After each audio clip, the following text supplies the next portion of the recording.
Hello and welcome to GOT. I'm Mark, and today I'm going to talk about why I sold my Surface Duo 2. And when I did, I purchased the Galaxy Z Fold 4. So stick with me, I'm going to tell you all about it.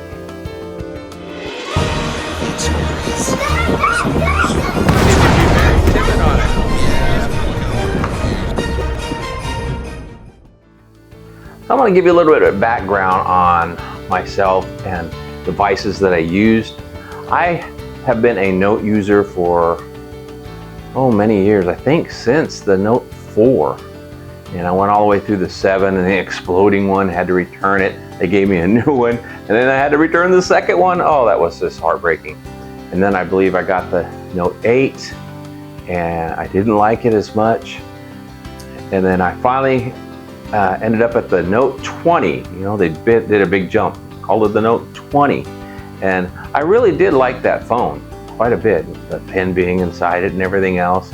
I really did like it, but you know, after having the Note for so many years and then reading about all these folding phones and watching videos on these folding phones, I really had an hankering to try one. But you know, I didn't want to just try a phone like everyone else. So when I heard about the Surface Duo and watched the videos on the Neo and all this stuff that were coming out, it really perked my interest. So I'd been watching that actually for a couple of years.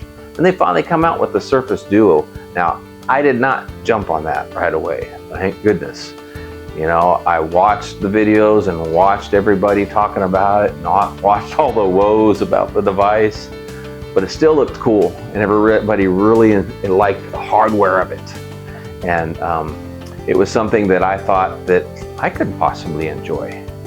So while I had the Note 20, I thought, you know, they're gonna come out with that Surface Duo 2 and the price dropped so much on the original Surface Duo. I actually think I got it for around $350. I was able to get it and try it out. And you know what? I really liked it. I thought it was fun. I actually connected it to my Note 20 on Wi-Fi, so when I was out of the house, I actually tried to use it kind of like a primary device. I work for a school district, so I was able to use it there. The only problem with the Duo and the Duo 2 in some place like a government agency where they have different security on their Wi-Fi, I don't know why, but the Surface Duo, the Microsoft, could never connect to the Wi-Fi. I did all kinds of research, but I could never get it to connect. So I had to use my Note 20 to connect it. But even doing that, it was still enjoyable. And I was able to do everything I needed to do except for taking phone calls. So when they came out with the Surface Duo 2, I thought, wow, if this Surface Duo could take phone calls, I wouldn't need to carry two devices. And so I actually pre-ordered the Surface Duo 2. Now, it came out and I went through all the woes with everybody else, and in order to purchase it, I did sell my Note 20. Oh, I think I was sorry I did. I wish I had kept my Note 20 as a primary. But I did get the Surface Duo 2 and I did use it as a primary. But the funny thing is, when I go to work with a school district, I had to bring my Samsung tablet, which is also cellular and uses a hotspot, so I could connect to the internet with my Surface Duo 2. So that had always been a problem. And I had that Surface Duo 2, I guess, for nearly 18 months. And went through the ups and downs with it, loved it, hated it, you know, depending on the update. You know, of course, when they finally came out with Android 11 on there and it started working really well, I was really loving it again. You know, and I was really enjoying it up till close to the time that I actually made the decision to get rid of it. And the reason why I made the decision to get rid of it is because Microsoft decided they're not going to come out with a new Duo. They're going to make it a single screen. And once I heard all the news on that and read about it, I started thinking, that's going to be a first generation device. I purchased the Surface Duo 2 at full price when it first came out, and that was expensive, if you all know what I'm talking about. And I was not about to pay that much for another first generation device. So I decided it wasn't making any improvements, significant improvements. If you don't believe me, watch Shane Craig on his Scary of Literal YouTube channel. I highly recommend it because he actually gives a lot of good insights to the Surface Duo 2 and how to use it. Even the Surface Duo 1 gives a lot of insight how to best use it. And he still really loves that phone, but he's also having his doubts too. But I tell you, I just didn't want to go down that road with another first gen device. So I did sell my Surface Duo 2 and I replaced it with the Galaxy Z Fold 4. Now in another video I'll tell you all about the Z Fold 4, but I really do enjoy it a lot. I like the full screen, but you know what I don't like? I don't like not having the two screens.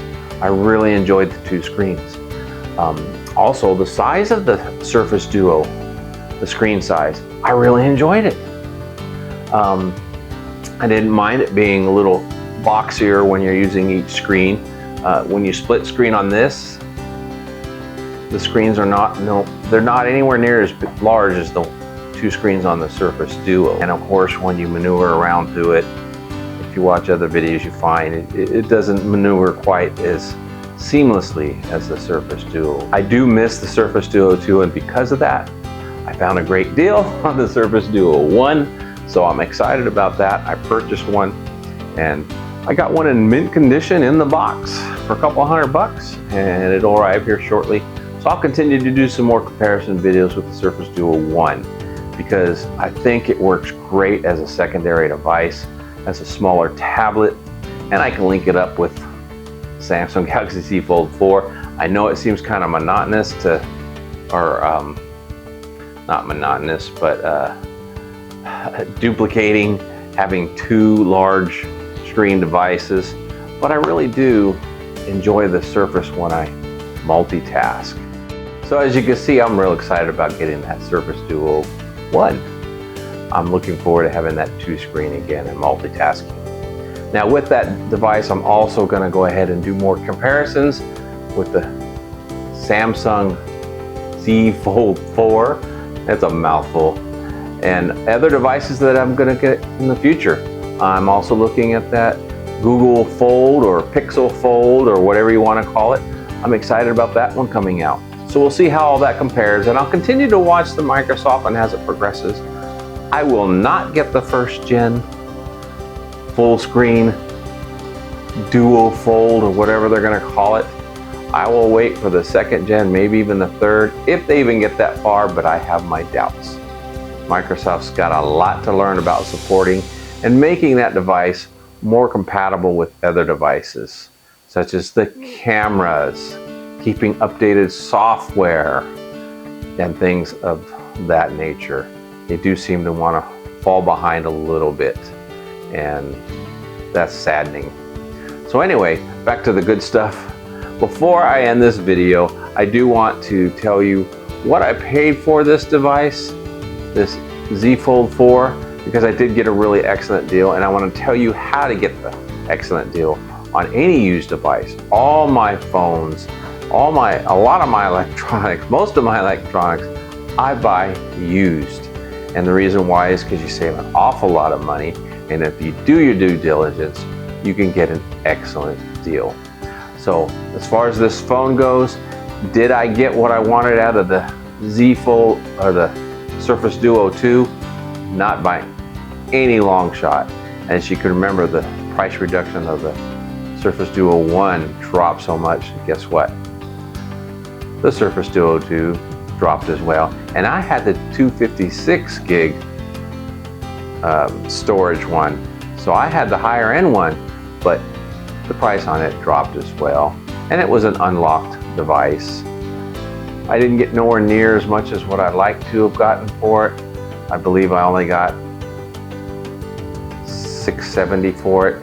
Plus I had to pay all the commissions and all that stuff. So I didn't get anywhere near what I wanted for that thing. Now you're all wondering, oh, I could have bought that thing. But I did get an excellent deal on the Z Fold 2, and this is how you get excellent deals on the used phones. I buy most of the stuff off of eBay. There are other sites now out there where you can get great deals, but eBay seems to be the best at the moment. I like to look at the sellers, and what I recommend you do is you look at the sellers and only go for the 100% satisfied. Don't get the ones with 0 sales. That means they have 0 experience, 0 history. Don't look at those. And look at the 100% satisfaction. You might go with a 98 or something if you look at the reviews and find out why they lost 2%. Maybe they had a crazy buyer or something. But look for the 100% if you can. And more importantly than that is you look for the sellers that actually describe the device you're buying. Sometimes they'll list generic stuff. They'll put a catalog image or something of the device. That's no good. You want the device you're actually buying. You want images and you want a description on it. And it just so happens that the one I bought here, he did an excellent job.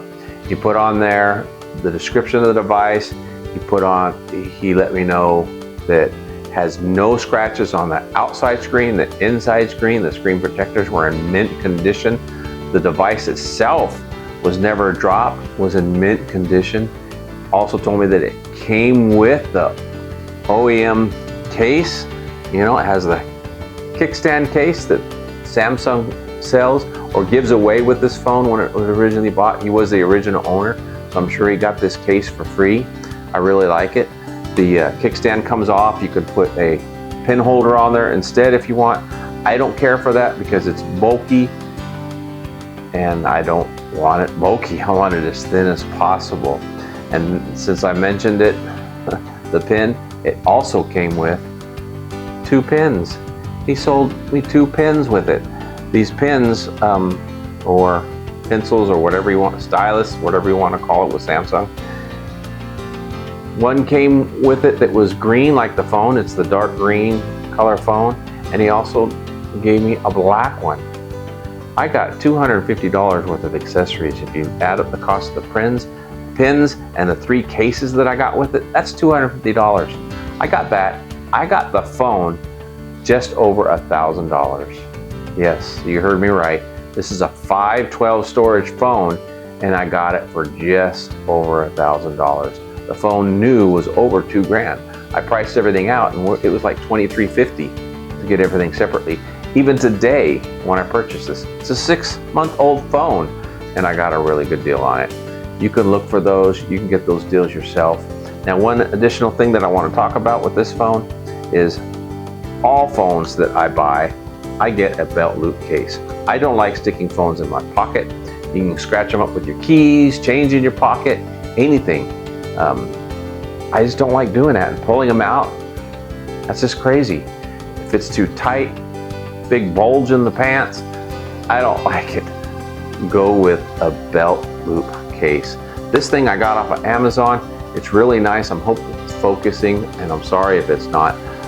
It has a nice ratcheting loop, so you can actually turn this thing when you're sitting any way you want. It has a magnetic closure in the front. It has a slot for credit cards or your ID, whatever you want. And to show you, the phone just slides right in there real nicely. That latches down. And one of my favorite parts about this is, you heard me say I don't like putting the pin on the phone case because of bulkiness. It slides right into this belt loop case. Right here, it has a nice little elastic piece right here on the sides that will hold pins. I love it.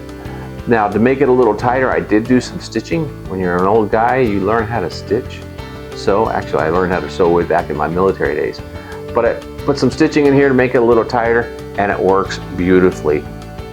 To give you an example, when I went to Disney with my grandkids, I wanted to take the pin out so I wouldn't lose it on a ride or anything. Totally forgot. But as you can see, it didn't go anywhere, never even budged. Awesome. This thing holds it really well. So I know it sounds like a sales pitch, but this case or case similar to it. Really good deal, really good buy, and I really highly recommend it. So lastly, I just want to say, if you liked my video, if you like the content, please like, please subscribe, and please share this video. So please stay tuned for more comparisons, more on the Z Fold 4, and more comparisons on the Surface 1 that I'll be getting in the mail. I got a great deal on that was in mint condition as well. So I'll show that to you in a later video. So stick around, come back, and I'll be happy to share more. And like I always say, if you haven't already, you've got to try it.